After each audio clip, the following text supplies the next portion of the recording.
पितृ पक्ष में लोग अपने पूर्वजों का श्राद्ध करते हैं, उनकी आत्मा की शांति के लिए अनुष्ठान करते हैं। लोग यज्ञ करने के बाद अपने पितृ को जल और अन्न का भोग कौओं के जरिए कराते हैं। माना जाता है कि इन कौओं में पितरों की आत्मा विराजमान होती है। हिंदू सनातन परंपरा में श्राद्ध के दौरान कौओं का काफी ज्यादा महत्व है। कौआ यमराज का प्रतीक होता है। यमराज मृत्यु के देवता हैं।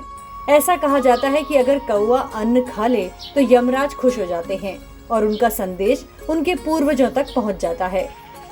श्राद्ध के दौरान तर्पण में एक थाली कौवे, कुत्ते और गाय के लिए भी निकाली जाती है। अगर कौवे नहीं मिल रहे हैं तो किसी भी पक्षी को भोजन कराया जा सकता है, लेकिन कौवे को ही खिलाया जाए यही उत्तम होता है। गरुड़ पुराण में लिखा है कि कौवा यमराज का संदेश वाहक है। श्राद्ध पक्ष में कौवे को खाना खिलाने से यमलोक में पितृ देवताओं को तृप्ति मिलती है। प्राचीन शास्त्रों के अनुसार यम ने कौवे को वरदान दिया था कि तुम्हें दिया गया भोजन पूर्वजों की आत्मा को शांति देगा, और तब से ये प्रथा चली आ रही है। शास्त्रों के अनुसार श्राद्ध करने के बाद जितना जरूरी ब्राह्मण को भोज कराना होता है, उतना ही जरूरी कौवे को भोजन कराना भी होता है। श्राद्ध पक्ष में कौवा यदि आपके हाथों से दिया गया भोजन ग्रहण कर ले तो ऐसा माना जाता है कि पितरों की कृपा आपके ऊपर है, पितृ आपसे प्रसन्न है। इसके विपरीत यदि कौवा भोजन करने नहीं आए तो ये माना जाता है कि पितृ आपसे विमुख हैं या नाराज हैं। माना जाता है कि कौवे इस समय हमारे पितरों का रूप धारण करके पृथ्वी पर उपस्थित रहते हैं। पितृ पक्ष में कौवे को भोजन कराने से जुड़ी एक पौराणिक कथा है। इंद्र के पुत्र जयंत ने ही सबसे पहले कौवे का रूप धारण किया था। ये कथा त्रेता युग की है, जब भगवान श्री राम ने अवतार लिया और जयंत ने कौवे का रूप धारण कर माता सीता के पैर में चोंच मारी थी। तब भगवान श्री राम ने तिनके का बाण चलाकर जयंत की आंख फोड़ दी थी। जब उसने अपने किए की माफी मांगी तब भगवान राम ने उसे वरदान दिया कि तुम्हें अर्पित किया गया भोजन पितरों को प्राप्त होगा, और तभी से श्राद्ध में कौवों को भोजन कराने की परंपरा चली आ रही है। यही कारण है कि श्राद्ध पक्ष में कौवों को ही पहले भोजन कराया जाता है। भगवान श्री राम के वरदान के कारण ही कौवों को ना तो मारा जाता है और ना ही किसी भी रूप में सताया जाता है।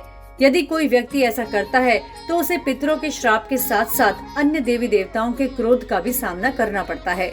वैसे कौवे के संबंध में पुराणों में बहुत ही विचित्र बातें बताई गई हैं। हमारे धर्म ग्रंथ की एक कथा के अनुसार कौवे ने देवताओं और राक्षसों के द्वारा समुद्र मंथन से प्राप्त अमृत का रस चख लिया था।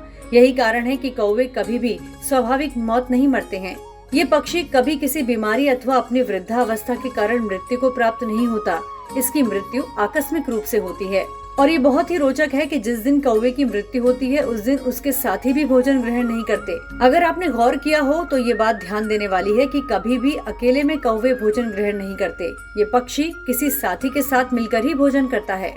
कौवा बगैर थके कई मीलों उड़ सकता है। कौवे के बारे में पुराण में बताया गया है कि किसी भविष्य में होने वाली घटना का आभास कौवों को पहले ही हो जाता है।